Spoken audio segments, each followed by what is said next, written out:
everything that is ghetto, queer, brown, black, right now is very hot, very desirable, given to white bodies to use as if it was an accessory, like the same. If you think about anything that is new and exciting and subversive, provocative, sexual, it comes from there. The bridge between mainstream and underground doesn't exist anymore because of the Web 2.0. Pop culture has eaten up marginal underground. This always happens at the detriment of the black and brown queer ghetto youth.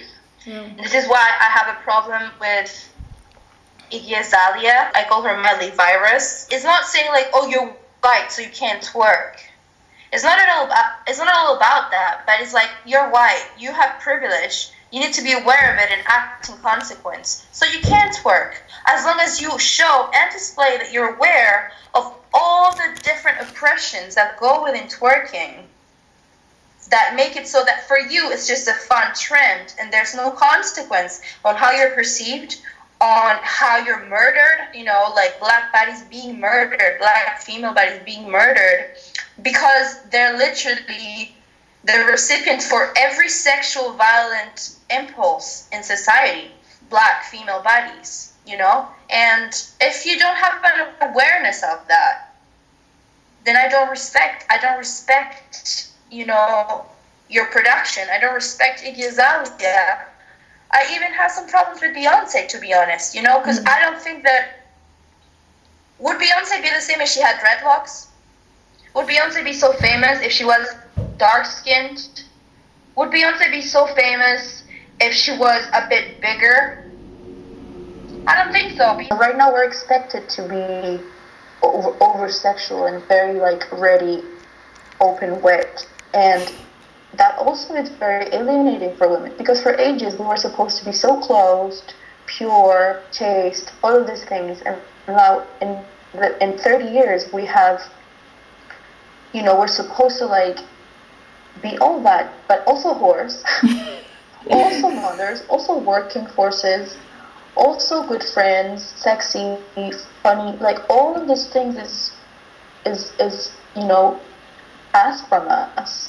What, you're gonna not twerk because you're gonna be objectified? No, just try to strategize how you're objectified, because it's so fun. It's just playing around. It's like role play. Obviously, the white male gaze is, we discovered the G-spot. We discovered America. And it's like, no, that was there from the beginning. How do I escape the male gaze? The answer is not in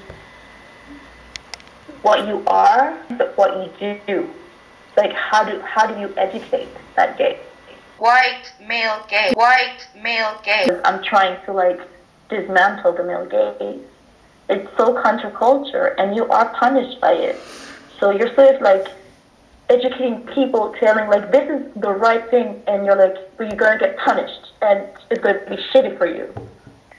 Twerking comes from Mapuga and Dombolo and all these dances from Africa that themselves come from these crazy rituals of fertility, that themselves come from holistic medicinal, traditional medicines, yoga, Kundalini energy, Chinese medicine, and it goes really, really deep into the psyche of what healers are. It has to do with meditation. It has to do with connecting to the greater self, and the goddess that is in each one of us. That has to do with a certain erotic and sexual autonomy that we used to have as women. And this is why they're seen as the dances of the horse. Because in people's head, they're still linked to the whores and the witches, these women that didn't depend on the husband, they didn't depend on the father, they didn't depend on anybody. It's chronic for women, and it's even more chronic for black women, that feeling of being stranded and strained from your own body, that it doesn't belong to you. If you have this booty so big and it basically stops belonging to you, because everybody's either looking at it or commenting it, or You know, so it's like definitely a place where you establish ownership over your own body and over your own wanting to be an object of desire as well as a subject of desire. So you're like desire passive body, which is fine. You are allowed to want to be that and still be a feminist. You know, a lot of people ask me like, how do you say you're a feminist if you're organizing twerk shows? Isn't that like, you know, like so horribly submissive for women?